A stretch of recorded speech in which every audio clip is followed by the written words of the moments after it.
Good afternoon, everyone. On behalf of the International Education Department at Pierce College, we welcome everyone to one of our International Education Celebration events. Today, we are very excited to have all of you join us as we have the opportunity for our amazing international students to share some of their culture with us. We are so very lucky to have our international students study here at Pierce College as they bring their global cultural right here to all of us here in Washington State, but also our local Pierce College community. Our international students all share, connect, engage, and become part of our local community as they study here at Pierce College. We are celebrating International Education Week this week, November 15th through the 19th. And it is an annual event that is a joint initiative of the U.S. Department of State and the U.S. Department of Education to celebrate the benefits of international education and exchange worldwide. It is an opportunity to promote programs that prepare both international students, but also Americans for a global environment and to attract future leaders from abroad to study, learn, and exchange experiences. Our mission of Pierce College is that Pierce College creates quality educational opportunities for a diverse community of learners to thrive in an evolving world. And this is exactly what International Education Week is about, to have the opportunity to highlight our international students, but also have the opportunity for all of our Pierce College community to engage, exchange, thrive, and be global citizens in our evolving world. So today we have an amazing program that we will be traveling around the globe, all from our computers where we're joining, to learn from our students who are from Vietnam, Kenya, South Korea, Japan, Taiwan, Hong Kong, and Mongolia. So we have videos that our students have recorded for us. And then at the end of the program, luckily many of our students who are presenting today have joined us, and we'll have the opportunity for questions and comments at that time. So we're very excited again that you're here to go on our global journey today with us. So who's ready to start our journey around the globe today? Everybody? All right. All right, so our first stop is going to be Vietnam with our student Me. Hello everyone, my name is Trần Phương Nhi Phang, but you can call me Nhi for short. I am from Vietnam, which is one of the Southeast Asian countries, and I am an international student at Pierce College. You can easily find Vietnam on the map, not because of the area, but because of the very special shape, the letter S. You can take a look here. Today, we will not talk anything about geography. We will together getting more interesting information about one of the most important things in Vietnamese culture, Vietnamese traditional food. Nowadays, a lot of tourists come to Vietnam to have sightseeing in many breathtaking destinations such as Hạ Long Bay and Hội An Asian Town. Or basically, they want to meet hospitable people, and of course, they want to try Vietnamese traditional food. Each region will have different traditional dishes. For example, to the north of our country, there is bún đậu mắm tôm, which including tofu, sheep sauce, and noodle. We have bún thang, which is one of the specialties of the 1,000-years-old capital, Hanoi. Last but not least, we have xôi ngũ sắc, which is known as five-color sticky rice. In the center of Vietnam, you should try mì Quảng. You can easily realize it because of its yellow color rice noodle. We also have bánh bèo, which is put in a bowl like this, and you can eat with the fish sauce like this. Finally, don't forget to have empty space for bánh canh hẹ Phú Yên. In English, we can call it chive noodle from Phú Yên, which is one of the provinces in Vietnam. Move to the southern of Vietnam. Cơm tấm is very popular not only with Vietnamese but also with foreigners.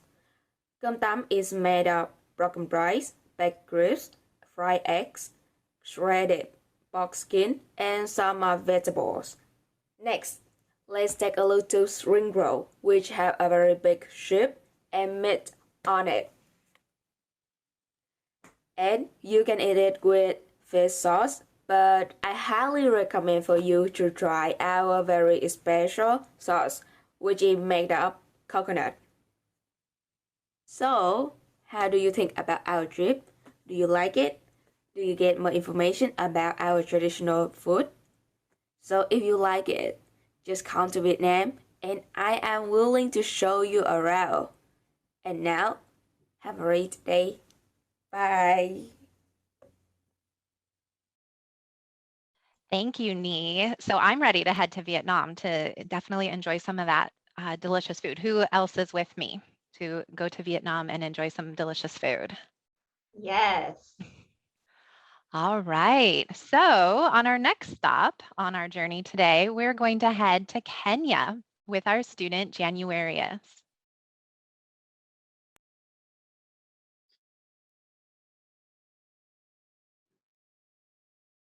Hey, my name is January Askimaru. I'm an international student from Kenya. And today I'll be presenting to you a short clip about Kenya, or being in Kenya. Kenya is a country in Eastern Africa, located at the coastline of Indian Ocean. It's a home of wildlife like lions, elephants, and rhinos, giraffes, and so many other animals like wild beasts, zebra. Apart from the richness of wildlife, Kenya is also known for exquisite culture. Kenya has a big 5 animals, which is a pride of the country as a tourist attraction. Kenya is not an homogeneous country with ethnicities wise, but is made up of primarily of 13 ethnic groups with additional 27 smaller groups.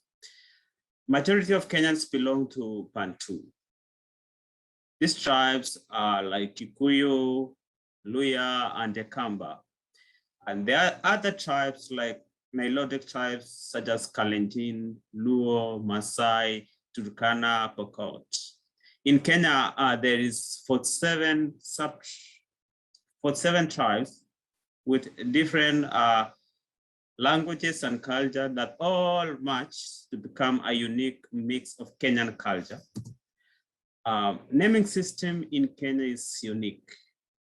Traditional Kenya communities use a matronym in their naming system, which is appended with the word wa or keep. Wa for ladies and keep for men. The use of matronyms stem from the practice of polygamy among the men and women. The using of father's name is important since the father will need to know the name that is being given to the son or a daughter after him. Kalenjin is a subtribe in Kenya where the naming of children is based on the time, occasion, and the reincarnation of the dead with good morals for the continuation. The most people, however, they inherited their names from the former relatives and ancestors.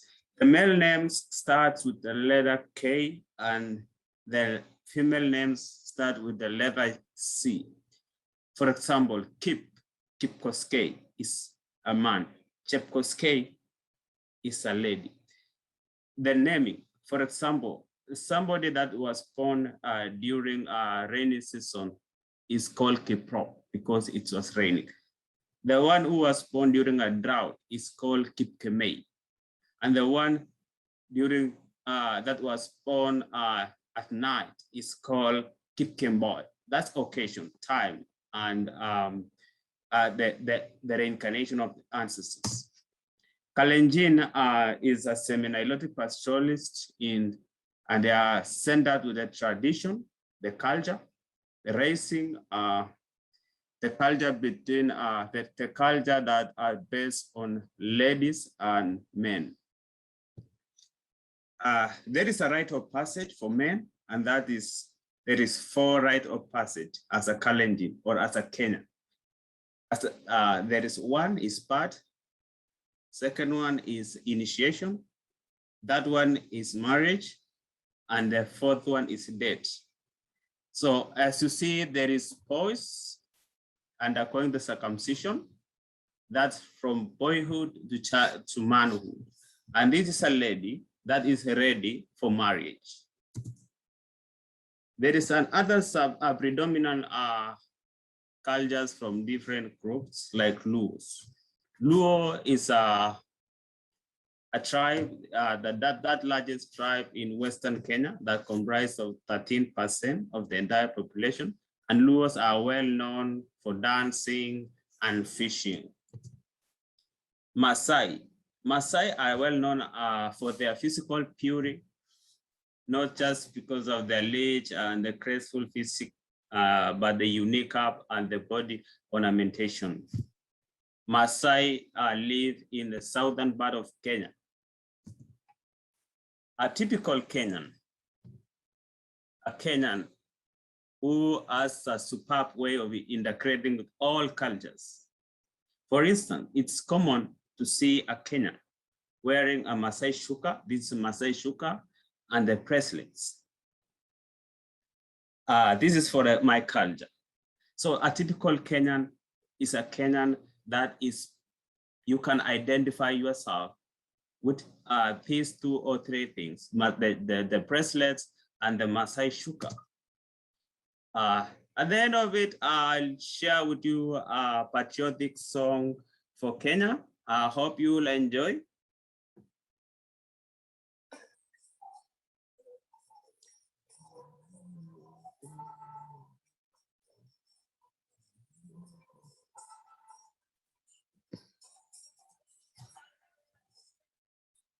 This is a welcoming song. When you come to Kenya, when you visit to Kenya, you will get an opportunity to participate. This shows the pride of the country, to show the blessings, to show everything that God gave to Kenya. Thank you so much. My name is Januarius. Thank you, Januarius, for sharing about Kenyan culture, and how awesome is that patriotic song to welcome you into Kenya as well. So who is ready to head to Kenya with me now? Yeah? All right. Well, we still got a few more. What? Let's head there after Vietnam. All right. Well, we do have a few more stops along our global journey today. And our next stop is Taiwan with our student, Rebecca. Everyone, it's Rebecca. I'm from Taiwan. I'm 17 years old and I'm studying at Pierce right now. So today I will also share more information about Taiwan. It will be night market specifically. And I have already posted 3 videos. So if you haven't seen those videos, please check them out. Before I start to talk about night market, here is some picture you can look at so you will have a clear idea about what this night market look like. And the first picture is the most famous night market in my hometown. So I hope you will enjoy today's video. Without further ado, let's just get started. Night market is one of Taiwanese feature. It's the most popular and famous thing for foreigners to visit. Every foreigner, if they ever got a chance to visit Taiwan, they'll definitely visit night market. And night market is really common in Taiwan. Whatever the city you are going to visit, you can definitely find a night market there. And I personally really like to go to night market. I always hang out with friends at night market because you can have a lot of fun there. You can buy a lot of food. You can play a lot of games there. So I personally really like to go there. We sell a lot of food or clothes or everything there, literally everything. We sell everything there, and we can play a lot of games there. So now I will share the most common and popular things in night market. If you ever get a chance to visit Taiwan, you definitely have to try those things in night market. The first thing that I'm going to introduce is called stinky tofu. And this is really famous, and the smell is really strong. and I personally haven't tried it. I haven't had the courage to try this one, but my family and friends told me that it's really good. So if you have ever visited, you can definitely try that. I think that would be fun for foreigners to try this, how stinky it is. And I think it's kind of like a challenge for them and try to find out how stinky it is. The second thing that I'm going to introduce is called papaya milk. This is my favorite drink in night market. This one is so good. If you have ever visited, you definitely have to try this one. This is papaya milk. Definitely remember, definitely have to try. This is my favorite. The next thing that I'm going to introduce is called bubble tea. I know probably most of you already heard of it, but you probably don't know that Taiwan is the country that created. So I think Taiwan has the best bubble tea ever. So if you ever go visit, definitely have to try. But I think that's not a good thing to try because you will get addicted like me. Bubble tea in Taiwan is so good. So definitely have to try. The last thing that I'm going to talk about is those games. There are a lot of different games in night market. I won't introduce all of them, but here's some picture you can look at. You can definitely have a lot of fun here, and you can even get a toy if you win the game. So just like I said in my first video, Taiwan is a really cool and beautiful country. You definitely have to visit there if you have the chance to do so. So I think that's it for today's video. Thank you for watching, and I hope you enjoy it. Bye! Thank you, Rebecca. The night markets look amazing to visit with so many things to eat, see, try, do, and buy. I don't know about the stinky food though, but that might be top on my list that I need to try. So our next stop around the globe is Mongolia with our student Undram.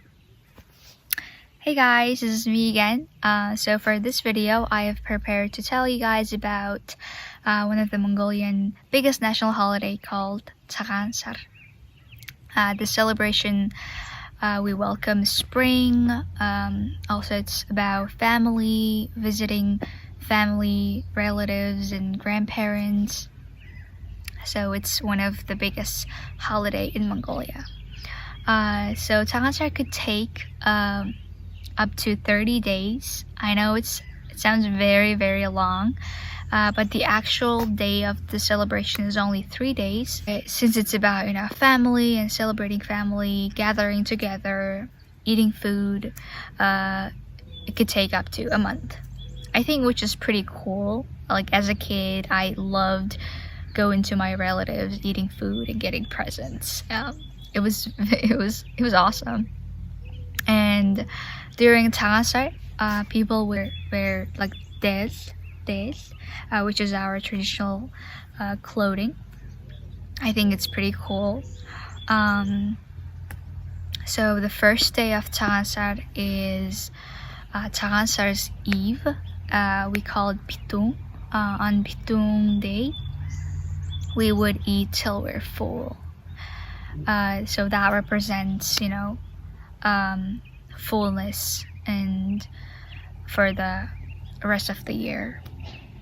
And the actual Tsagaan-sar day, we would wake up before sunrise and people would climb to the nearest mountain or hill and see the first sunrise of the year.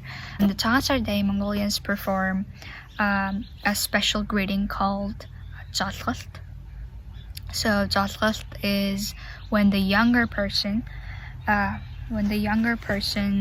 stretches their both arms. So for example, when I greet my parents, my uncle or my auntie, I would stretch both of my arms, palms facing upward, go underneath the older person's arm. So like I would support their elbow like this. This is my arm and this is someone who's older than me. So I would go like that. Like both arms would be like this, and this is a way of showing respect to the elders. And also, interesting fact is each visit. So on the Taser day, I would always go to my grandparents with my parents, and the the special greeting would start with the eldest one in the house, and in the order of age. For example, my grandpa is the oldest in the house, so I would go to my grandpa's house, and then I would first greet with my grandpa, like the way I showed you, like my arm and my grandpa's arm would be like this, both arms, and that's how we greet. And then my grandma and my uncle and auntie, like in the order of age. I think it's pretty cool. It's a way of showing respect to the elder. And also, fun fact is that husband and wife don't greet with each other. It's a bad luck. We think it's a bad luck. Also, two pregnant women can't greet with each other because we think the gender of the babies could change. I know I think it's kind of interesting. So yeah, that was like overall about Takansar Mongolian, one of the Mongolian biggest national holidays, and hope you guys liked it. Bye. Thank you, Undram, for sharing about the traditional national holiday in Mongolia. I love it so much, and the respect of the elders in your country and how you celebrate that. It gave me like my heart just filled with love with that celebration. So thank you for sharing that. Our next stop along our global journey today is Hong Kong with our student Jessica.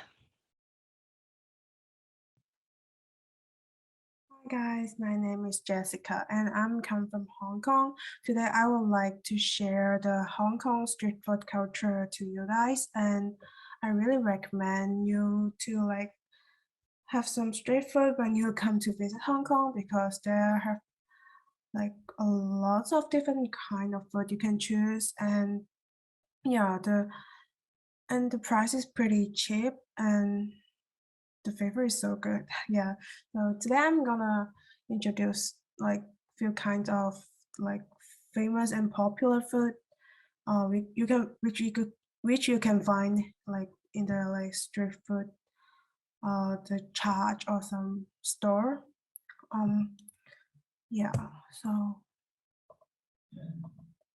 yeah, the first two thing is the waffle and the egg waffle.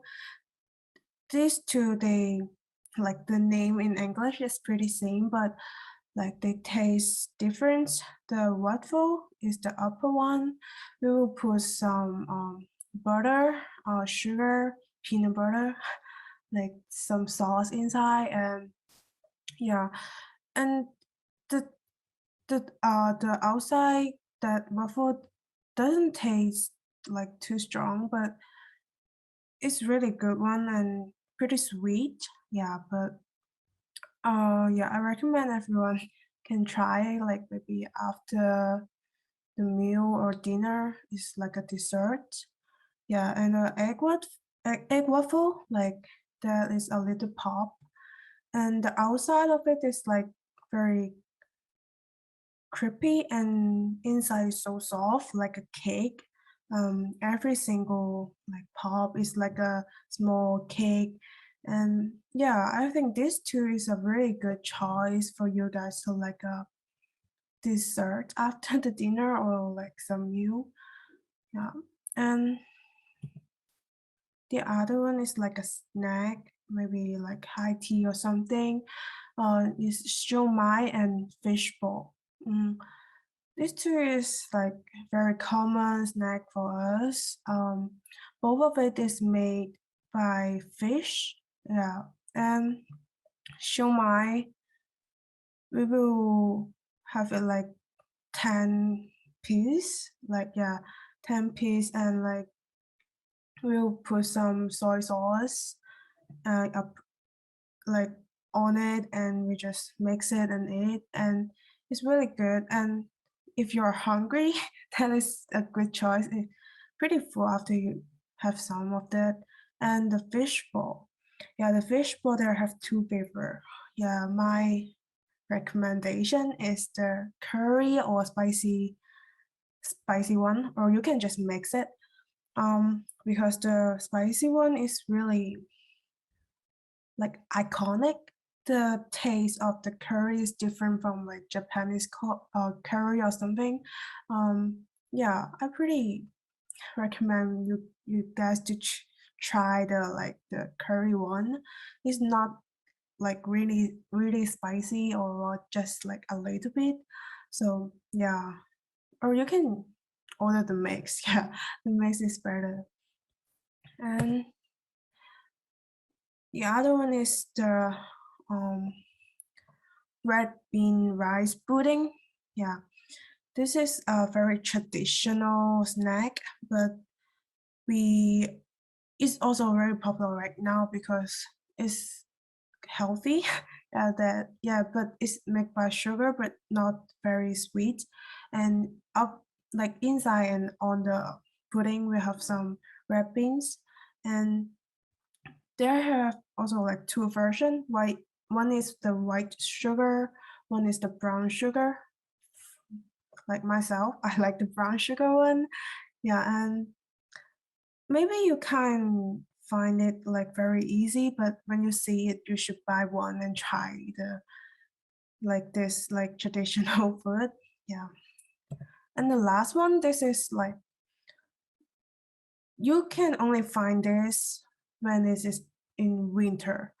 Like the the owner, they will have a little car, like one side is for the like chestnut, yeah, it's roasted with sugar, and in the other side they have some roast sweet potato, like sour baked egg, and yeah, they really have a lot of different kind of food. Like every single charge, they have like different food and different kind of food. And actually, I don't like the chestnut, but I really like the sweet potato. Like the sweet potato is so good, and you can smell it like very far away from maybe bus stop. Yeah, you usually you can find the chestnut roasted the like store or like a I don't know like a truck, but yeah, food truck. But yeah, it's usually like next to the big bus stop. You will find a lot, and that is really iconic. And you can just take a picture or buy some sweet potato. It's a really big one though, and yeah. And as you can see, actually the price is not very expensive. Like it's really like you can just feel free to try some. And yeah, that is all my sharing for the street food. But yeah, they still have a lot of different kind of food. But yeah, I think when you go to Hong Kong, you can go to Mongkok or Causeway Bay. There have a like street food, like a street full of like snack and food, like bubble tea or like yeah, just the fishbowl and yeah, and the waffles. Yeah, so yeah, this is all my sharing. Thank you for like listen to like my sharing, and hope you guys can go to Hong Kong and try those food. Thank you, Jessica, for sharing all about the Hong Kong street food. I see in the chat that everyone is super hungry and ready to enjoy some Hong Kong street food. So I think we all need to head to Hong Kong now, all together in a plane. So we do still have a little bit more on our journey though. And our next stop is South Korea with our student Donghyun. Nice to meet you. My name is Donghyun Kim and I am here to share my country, Korea's culture. Before talking about the culture, I want to give brief explanation about Korea. South Korea, officially the Republic of Korea, is a country in East Asia and is constituting the southern part of Korean peninsula. It is famous for being the land of kimchi, K-pop, and K-dramas. Okay, then let's get to the main point. Today, I would like to share Hangul, which is Korea's alphabet. Hangul is a phonetic alphabet, and it was first composed with 17 consonant and 11 vowel, but now it is composed with 14 consonant and 10 vowel.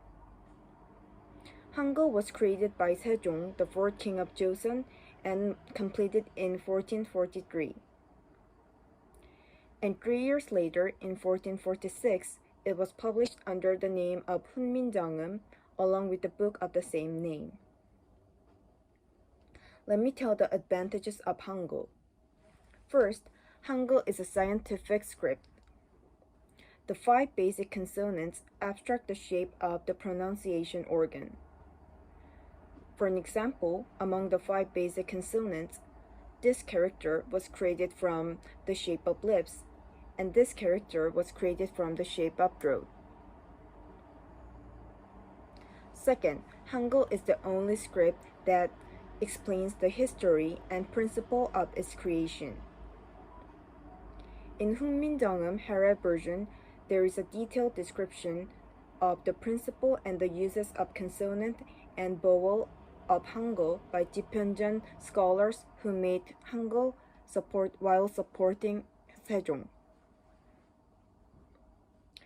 Third, Hangul is a character with love.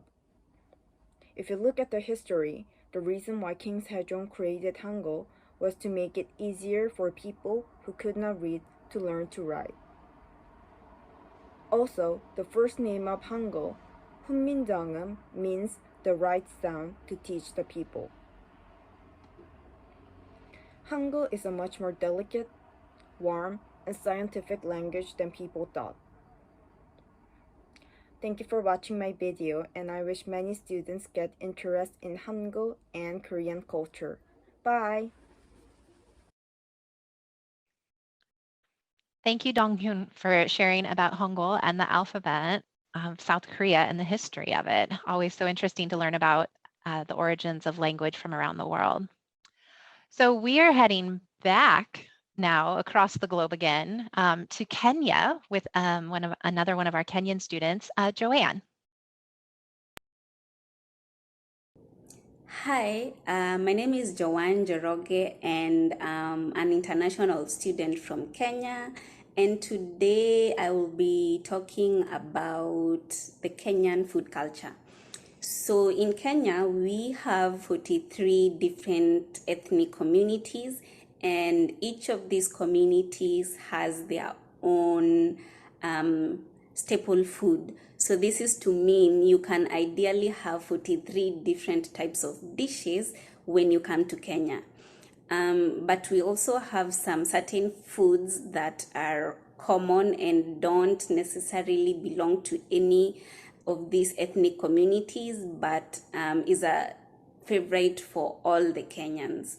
So the most common one is ugali and sukuma wiki. So ugali is made out of maize flour, and sukuma wiki is a type of kale that we have in Kenya, and goes hand in hand with ugali. So people will serve you ugali and sukuma wiki. We also have nyama choma, and nyama choma is roasted beef, which is made in a unique way, which is only unique to the Kenyans. We also have chapati. Chapati is also a favorite for so many people, and you will find this chapati served in most social events that you attend. And chapati is made out of wheat, and it's similar to the Indian chapati, only that it tastes different, and it's made different. And we also have the street food culture. So street food is common among most young people in Kenya, most young people who live in the urban areas. So it is common practice to find somebody with a trolley and selling hot boiled eggs, or we also have this kind of sausage that we call smoky, and it's mostly served with this Kenyan salad called kachumbari. And this is a favorite for so many young people, especially those who live in the urban areas. And so there's a variety of things you can try within the food culture in Kenya. And it's easy for you to identify something that you really like. So I welcome you all to try some type of Kenyan food. Thank you. Thank you, Joanne, for sharing. It's just so interesting to me to learn about all the different foods available in Kenya. But also, I love how many of our students today shared with us about food from their home countries, because now we can all truly see how food is such a big part of culture around the globe. So our last stop today on our global journey is back across the globe to Japan. And we have a special performance from the Wadaiko Club that they did on campus last week that we'd like to share with you. The next song is Amaterasu, which means the god of the sun. Please enjoy.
All right. Thank you to the Wadaiko Club for sharing that performance with us that they did last week on campus. So what an amazing and high energy performance by them. So thank you so much to all of our students again, Ni, Januarius, Rebecca, Undram, Jessica, Donghyun, Joanne, and the members of the Wadaiko Club for taking the time to share with us more about their culture and their countries. So we're so lucky to have them study here with us at Pierce College. So how amazing is it that we all just got to go around the globe from our computers and learn so many amazing things? We hope that everyone learned something new and can share with others now too. It is all about sharing culture and building a global community together. So hopefully now we can all pass along something we learned today to another person. So before we open it up for any questions, though, we do want to remind everyone as well that there is another event this Friday in conjunction with the International Education Week, and it's at 5:15 p.m. and there's another showing at 7:45 p.m. And you can join the EDI Cares team in Student Life for an anime movie night in the Performance Lounge at the Fort Steilacoom campus. Advanced registration is required to attend, and I will put the link in the chat for more information and to register for the event. And you will have the opportunity to watch the award-winning Japanese animation film, Weathering with You. So again, I'll put this link in the chat and you guys can sign up or find out more information. And we'd like to open it up now to any questions, comments. Many of our students who did their presentations today are here with us as well. And we just want to thank you guys all for joining us as we celebrate International Education Week as well. So thank you.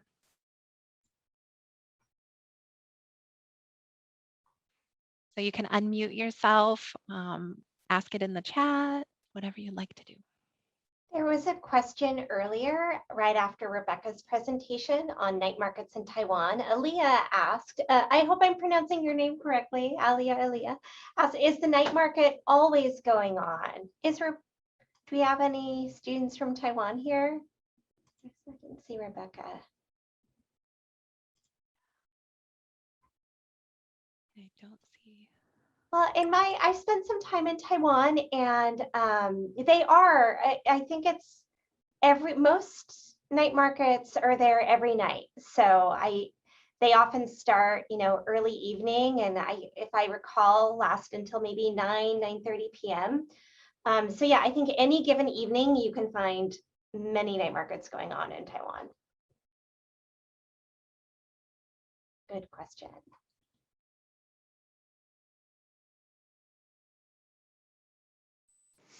I have a question for Januarius, if he's still here.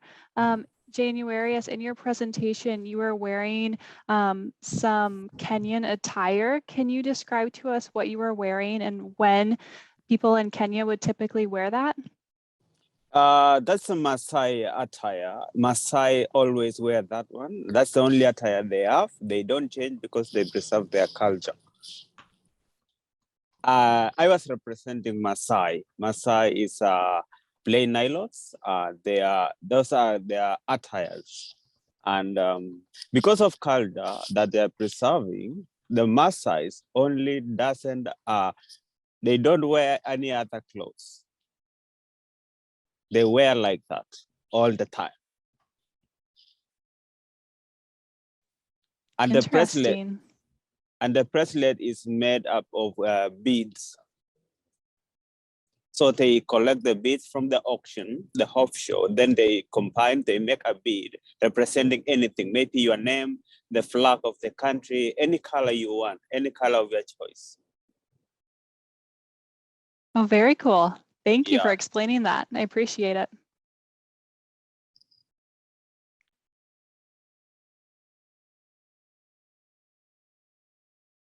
Januarius, who makes the bracelets?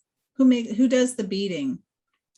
It started from Maasai women, but I think everybody now in Kenya is able to make the bracelets because it has been changed to commercial. Like people make it and sell for business, but for the Maasai they don't sell.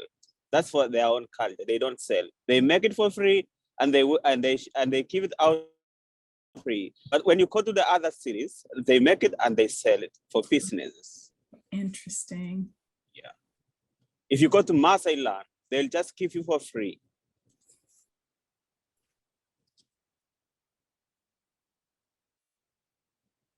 Thank you. Yeah, the Maasai men, the Moran, they call them Moran. They are pastoralists. They look after the cows, and the women they remain back at home making those beads and watching over the compound and doing the house chores and every other thing. So their work now, the women that's their work. They do beading. I wanted to ask me, I loved all those photos of Vietnamese food, and maybe you mentioned this, but me, what is your favorite thing to eat in Vietnam, or what do you miss most that you can't get here in the US to eat? It's my favorite food is pho, right? Pho is very popular here, and also it's cost really expensive here, so I don't have much chance to try it, and I really miss it. And but I will try to make it in the future so that I don't miss it anymore. Yeah. Has everyone here tried pho before? Yeah, it tastes really good, right? I love pho, especially in the winter. Yeah, it's so nice.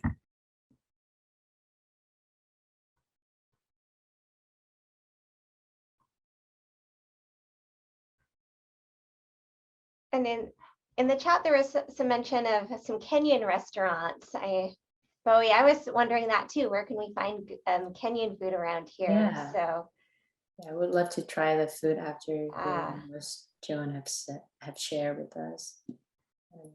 Brian, are you still with us? Brian mentions a Kenyan restaurant in Federal Way. It's spicy. And then January says a restaurant called Rafiki. Rafiki's. Okay, okay. It's in Kent. Rafiki's restaurant. You'll ask anything from Kenya.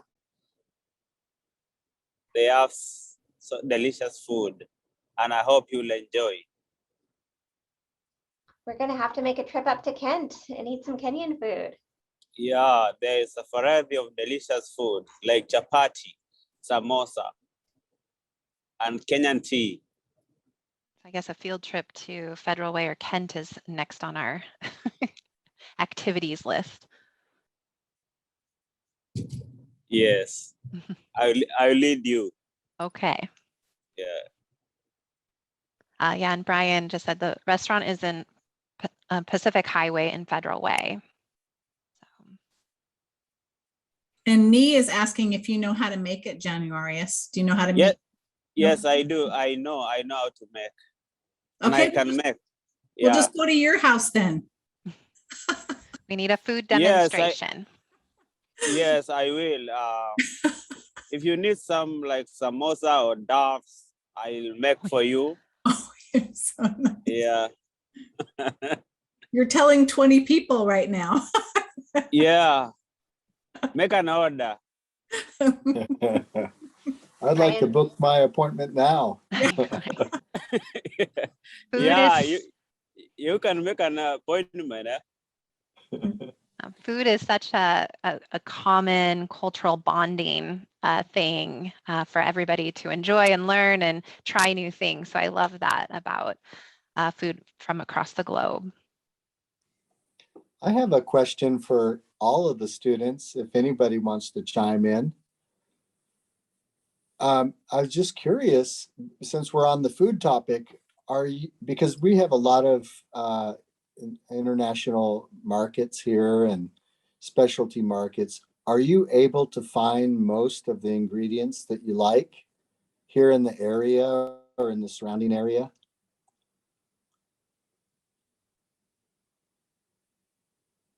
Yes, I can say for me personally, I can find all the ingredients that I need from Kenya or any other country food that that's my favorite, because I used to like Chinese food. That's all my favorites. When I go to the store, probably I can get all the ingredients that I need. So. Oh, good to hear. Okay.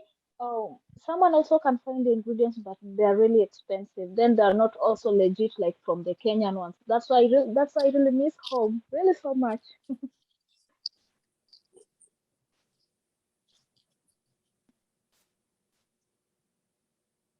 Wouldn't it be fun to make an international cookbook and have all these students contribute a recipe? Oh yeah, that would be a good idea. That's a nice idea. Yeah, if everyone submits Do their it. favorite recipe, we could share it with the college. That would be great. Let's do it. We'll talk about how to make that happen. Yeah, I love that. And I think that will be need quite a full day. Mhm. Well, our hour is up for our event right now, but if people want to stay on and kind of keep chatting with each other, we can. But we wanted to say thank you for everybody for joining us today. And again, especially thank you to all of the students who took the time to share with us about their cultures and things from their home countries.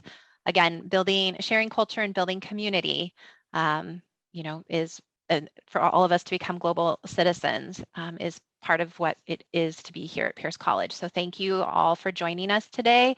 We did record it as well, so we will have that available. And if you weren't able to join in at the beginning and missed, or if you want to share this with other people, then you'd be able to have that link too. So again, thank you for coming, and we hope to see you again all very soon. Thank you.